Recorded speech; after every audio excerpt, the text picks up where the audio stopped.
Welcome to HR9 news. Shri Sathya Sai జిల్లా Congress party అధ్యక్షుడు Shri M H ఇనాయతుల్లాని ధర్మవరం కాంగ్రెస్ పార్టీ నాయకులు మర్యాదపూర్వకంగా కలిశారు. ఇటీవల కాంగ్రెస్ పార్టీ పిసిసి అధ్యక్షురాలు శ్రీమతి షర్మిలారెడ్డి శ్రీ సత్యసాయి జిల్లాలో పర్యటించి కార్యకర్తల సమీక్ష సమావేశం విజయవంతమైన శుభ సందర్భంగా ధర్మవరం కాంగ్రెస్ పార్టీ నాయకులు డిసిసి అధ్యక్షులను మర్యాదపూర్వకంగా కలవడం జరిగింది.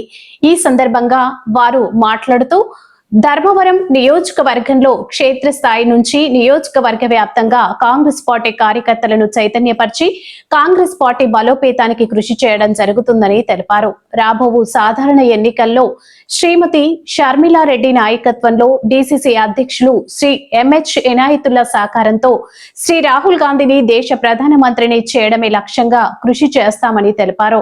ఈ కార్యక్రమంలో Hindupuram Congress party coordinator Shri M E Kifayatullah, Dharmavaram Congress party నాయకులు తదితరులు పాల్గొన్నారు.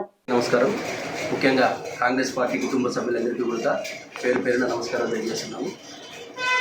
మేము ధర్మవరం నియోజకవర్గం నుంచి మా డిసిసి గారి ఇనాయతుల్లా గారి నాయకత్వాన్ని బలపరిచే దిశగా మొన్న సర్వసభ్య సమావేశంలో మా అధినేత్రి షర్మిలారెడ్డి గారు సూచనల మేరకు పార్టీని గ్రామస్థాయి నుంచి బూత్ స్థాయి నుంచి బలోపేతం చేసే దిశగా మేడం గారు ఇచ్చినటువంటి సూచనలను పాటిస్తూ అధిష్టాన నిర్ణయాన్ని గౌరవిస్తూ డిసిసి గారికి సహకరించి జిల్లా పుట్టపర్తి సత్యసాయి జిల్లా వ్యాప్తంగా కాంగ్రెస్ పార్టీని బలోపేతం చేసి 2029లో రాహుల్ గాంధీ గారిని అఖండ భారతదేశానికి ప్రధానమంత్రిగా చూడాలనే సదుద్దేశంతో సంకల్పంతో మేమంతా కూడా కలిసికట్టుగా ఉండి ఎటువంటి సమస్యలు ఉన్నా ఏ రకమైన ఇబ్బందులు ఉన్నా కూడా సర్దుబాటు చేసుకొని పార్టీని బలోపేతం చేసి జనాల్లోకి కాంగ్రెస్ యొక్క విధానాలని సిద్ధాంతాలని బలోపేతం చేసే దిశగా మేము పార్టీకి పనిచేస్తూ